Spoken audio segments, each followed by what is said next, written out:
সেই মাহফিলের কথা মনে আছে, যেই মাহফিলে আমি কথা বলেছিলাম, আমার পরে একজন আলোচক কথা বলেছিলেন, তার নাম কি?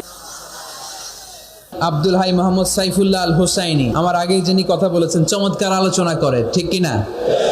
ডক্টর আব্দুল্লাহ জাহাঙ্গীর আলাইহি রাহমা, ওনার সুযোগ্য ছাত্র, যেমন শিক্ষক তেমন ছাত্র। বাপকা বেটা সিপাহী কা ঘোড়া কুছ না হতো থোড়া থোড়া।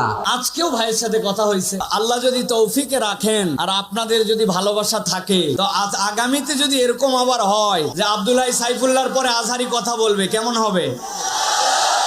ডক্টর আব্দুল্লাহ জাহাঙ্গীরের থোড়া থোড়া পেলেই আমাদের সাইফুল্লাহ ভাইয়ের জীবনটাকে উজালা করে দিবে কে?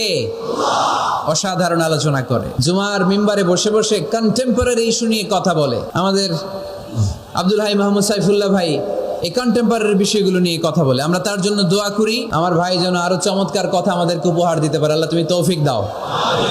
রাজি আছেন আপনারা?